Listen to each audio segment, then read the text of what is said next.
as you play along. Where you need pausing, you can keep pausing and explain. My Lord, as earlier on in the report, this is the camera called Nakawa Metal Fabrication.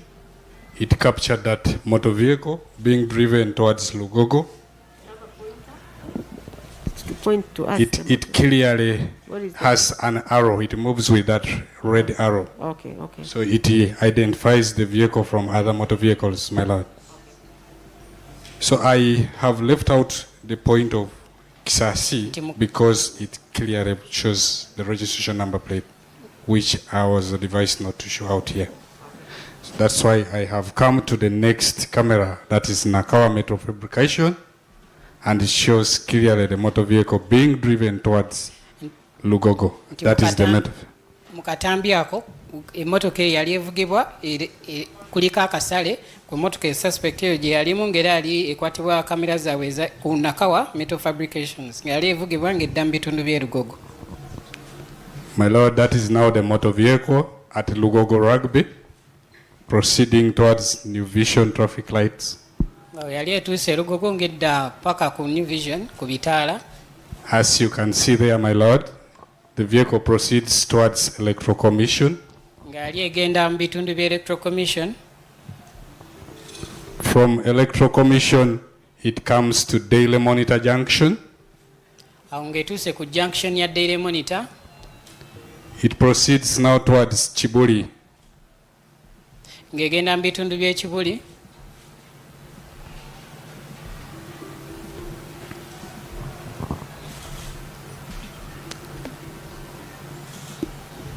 From Chibuli, my Lord, it comes to Kisugu Kabalagala Junction. Ng'evudde e Chibuli n'etuuka ku junction ya Kisugu Kabalagala. That is the motor vehicle, my Lord. Ng'era ye emmotoka okuli akasale. There it's now heading towards Kabalagala Junction. Awo yali egenda mu bitundu by'e Kabalagala ku junction. From Kabalagala Junction, I again see it at Heritage Junction, Kansanga. Yaddamu n'erabwa ku Heritage Junction e Kansanga. That is the motor vehicle, my Lord.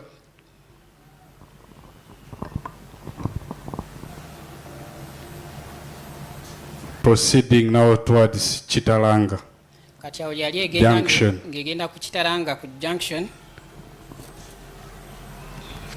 That is the motor vehicle, my Lord, now at Bunga Market. Ye emmotoka ng'etuuse katale k'ebbunga.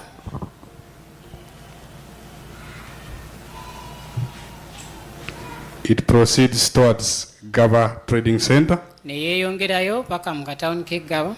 As you see the camera named Gaba National Water at the junction. Ng'era kamera eyo yali ya Gaba National Water ku junction eyo. Clearly captured it. N'egikwata bulungi.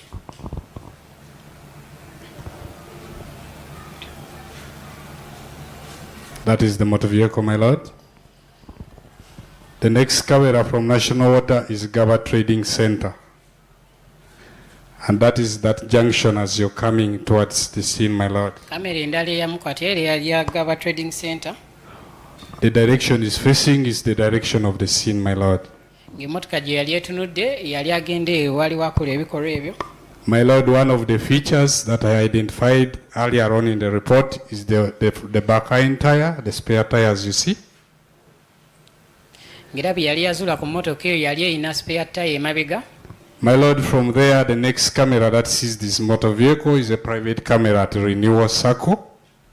Eyo kamera yali ya bwannannyini eya Renewal Circle, neera nayo n'ekwata emmotoka eyo. The activities I earlier on took you through are all clearly seen here, my Lord. Ng'era byonna bye yatuusizza mu bujulizi bwe byonna biraba mu katambi ako. Can you rewind a bit to see how it comes to renewal?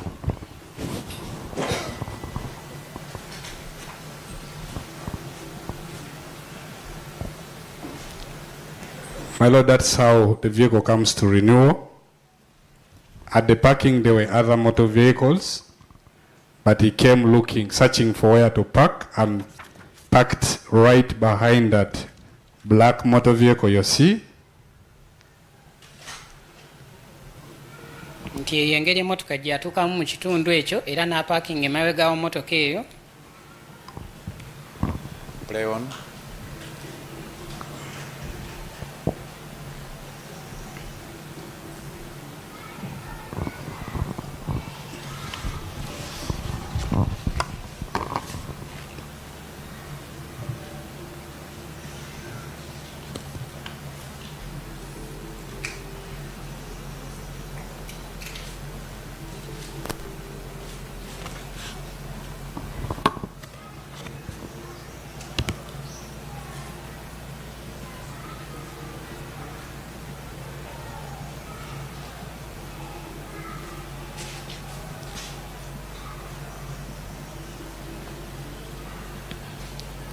My Lord, that is how the suspect disembarked from the motor vehicle. nga yengeri suspect gye yava mu mmotoka eyo.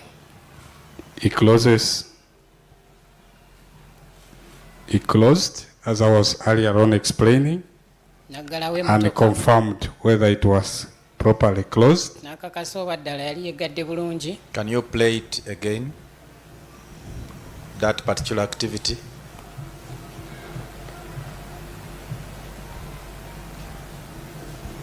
Is that okay? Thank you, my Lord. And then, So he therefore now walks towards the scene. Awo n'amala n'atambula paka ali ku siini oba we yatemulira abaana.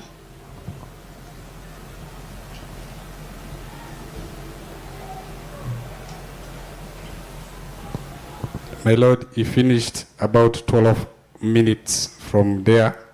Ng'era kyamutwalira eddakiika nga 12.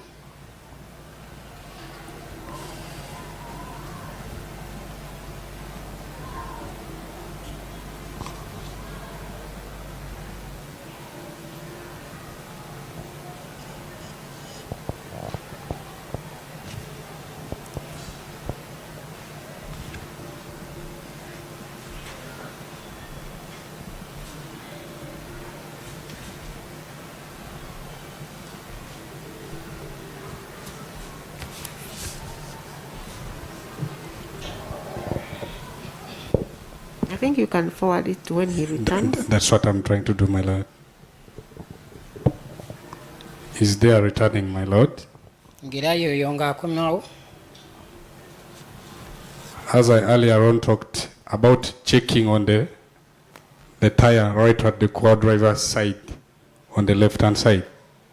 That is the activity there. Era He yawo checked it. n'asooka ne yeekebejja omupiira gw'emmaaso gwa passenger.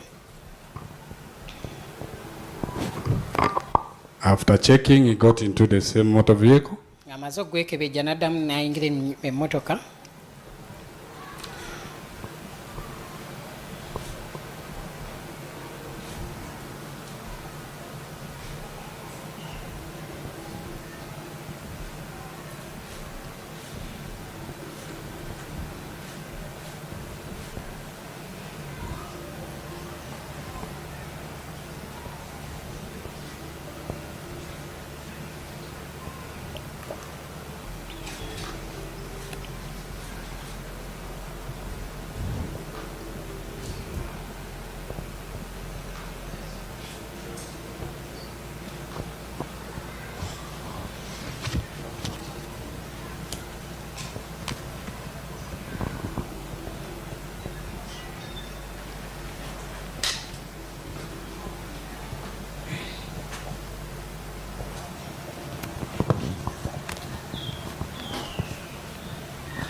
My Lord, that's how he leaves that parking.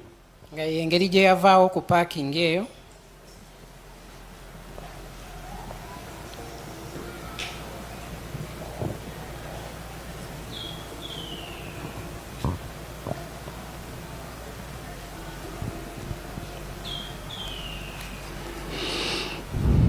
you may have to forward to the next camera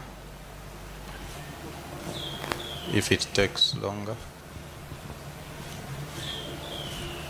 There, my Lord, he has left that parking. Awo amaze okuba nga avaawo ku parking eyo.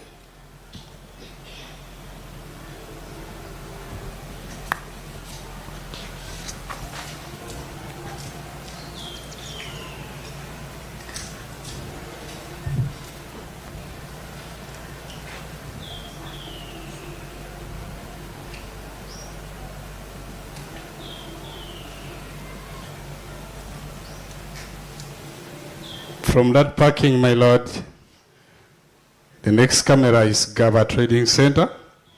It sees the same vehicle joining the Gaba Road from a minor road. My lord, it means he didn't come back through this junction. He used a shortcut and joined this Gaba Road through a minor road. Nti kamera zaabwe eza Gaba Trading Center tezaamulaba nga akomawo wabula yakozesa kappanya. That is the vehicle there, as you see, my lord. Era ye mmotoka eri maaso nga bwe. Then it proceeds now to the same route used now here. Awo neekozesa era ekkubo erimu lye yabadde The akozesezza. camera of Gaba National Water Nga ye kamera ya Gaba National Water proceeds to Bunga Market. ng'egenda ku katale k'ebbunga. As you may see, that is Oryx on your left. That is the vehicle proceeding, my lord. Era ye emmotoka eyeeyongerayo. Now, this is where I show, in this footage, it shows branch of point to a dark spot. This is the camera named Gaba Shell at 12:31, as I earlier on said, my lord. Ng'era eyo kamera eya Shell ey'eggaba eyakwata emmotoka eyo ku ssaawa 6:31. Between that camera and the next camera is a distance of about 500 meters, my lord. Nti wakati wa kamera eyo n'eyaddamu okumukwata waliwo distance ya meters nga 5. Now from that dark spot, my lord, you see that vehicle getting back to this Gaba Road at 14:19, as I earlier on said. Awo neddamu nerabwa ku luguudo lw'eggaba road ku ssaawa 8:19. From 12:31, you see it again at 14:19. It returns to the road and drives through towards the direction of Kansanga. Ng'era yali evuga ng'egenda mu bitundu by'e Kansanga. You see it at Kabalagala Chitalanga Junction. N'ogiraba ku Kabalagala Kitalanga Junction. It is here at Heritage Junction, Kansanga. Neddamu nerabwa ku Heritage Junction e Kansanga.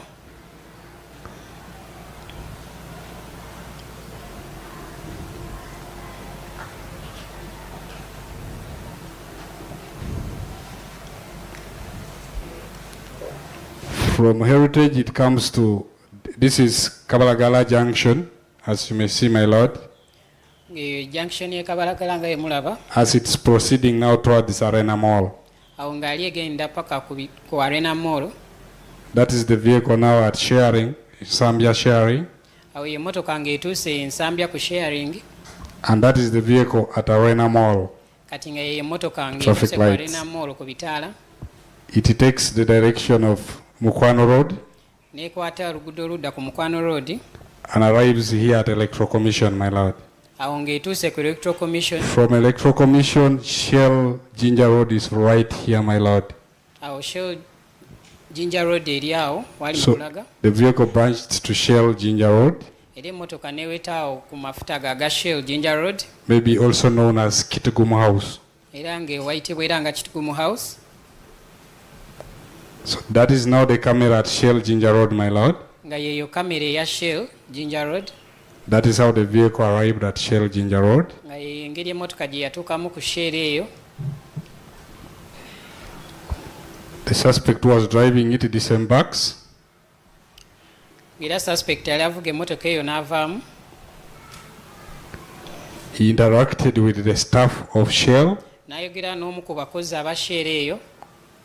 The suspect of Shell now, the staff at Shell now enters in the vehicle. Ng'era omukozi wa Shell eyo n'ayingira emmotoka eyo. Then the suspect participated in the activity of pushing that same motor vehicle. Ng'era suspect naye yasobola okubeera nga asindika emmotoka eyo. While being assisted by other staff at Shell Ginger Road, my lord. Ng'ayambibwako n'abakozi abalala aba Shell eyo. And they pushed it to the parking within there, my lord. Era ne bagisindika paka mu parking ku Shell eyo. You play on, but we see the activity.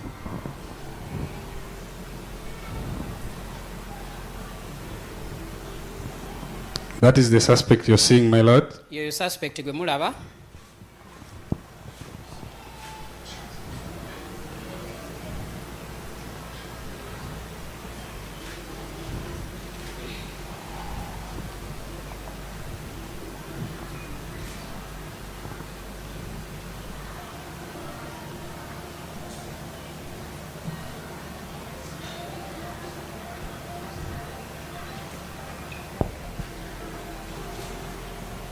That is the other staff at Shell. Yoyo omukozi omulala owa Shell.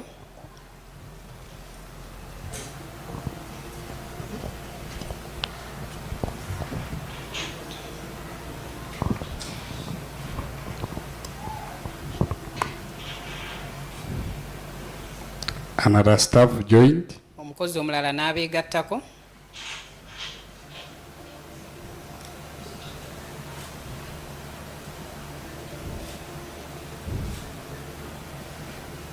That is now the point where they began pushing. The suspect himself started pushing the vehicle. Nga ke kaseera suspect ye mwennyini n'atandika okubeera Then other staff joined n'abakozi abalala nabo ne basindika and pushed that vehicle. My Lord, from there, that is where the activity of fast ends. We come to the second day of April. kati nga tugenze katambyako olunaku olwaddirira olunaku z'omwezi nga 2. This is the camera named Gaba Kauku Junction. nga eya kamera eyeggaba Kawuku ku junction. It shows this suspect emerging from the Nanjala Road somewhere here, my Lord. ng'eraga suspect oyo ng'ava ku luguudo lwa Nanjala While on a motorcycle, my Lord. ng'ali ku piki.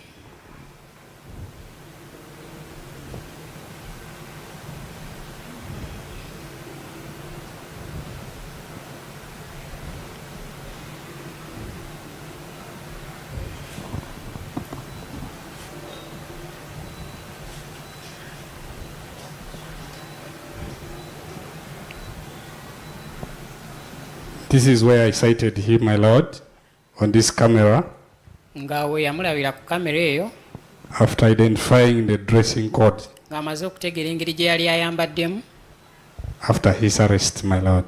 olunaku lwe baali bamukwata. Is it zoomable? Yes, my Lord. Can you try to zoom it for court?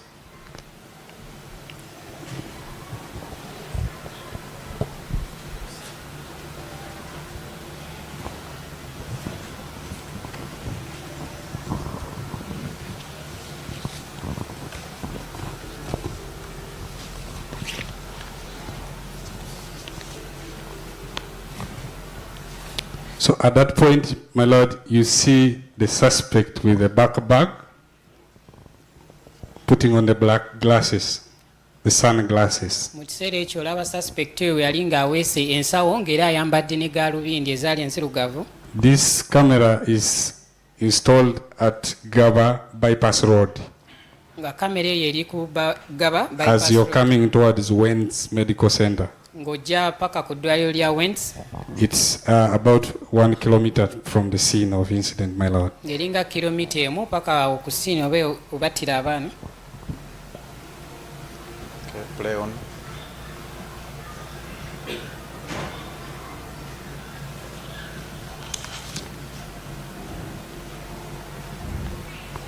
That is the opposite camera now showing the suspect on a motorboard heading towards the scene, my Lord. Eyo kamera ng'era eraga suspect ng'agenda ku siini kwennyini.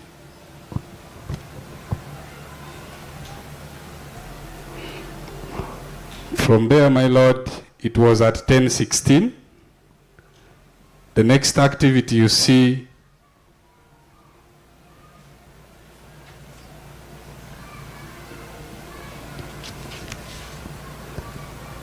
is the victims being brought to Wentz Medical Center, my Lord, at 11:20. Kati awo akatambi kali kakalaga abaana abo abaali baatemulwa ku ssaawa 5 nga baleetebwa ku ddwaliro eyo ku ssaawa 5:2. The first victim was brought at 11:20.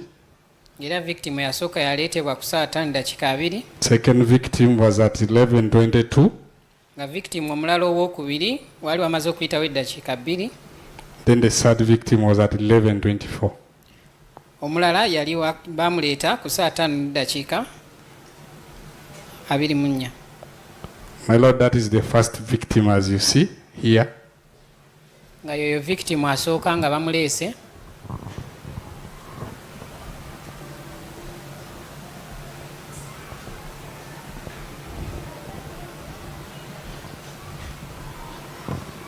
was rushed to the emergency room.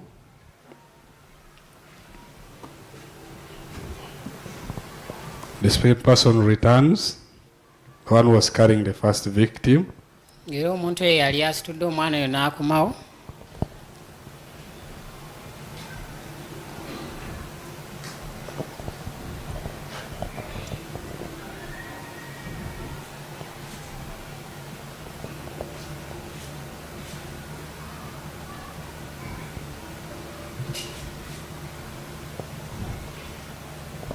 At 11:22, my lord, that is the second victim. Ku ssaawa 5:22 ne baleeta victim omulala oba omwana omulala.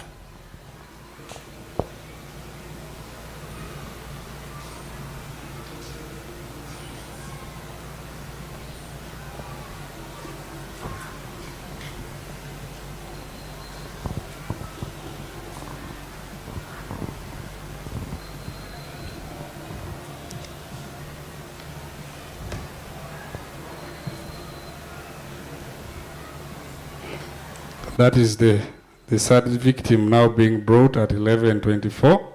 Nga yeera omwana Here. yali owookusatu nga naye aleetebwa ku ssaawa 5:24. My lord, that is all about the footages at Wayne's Medical Center and all the movements of the vehicle, my lord. Thank you so much.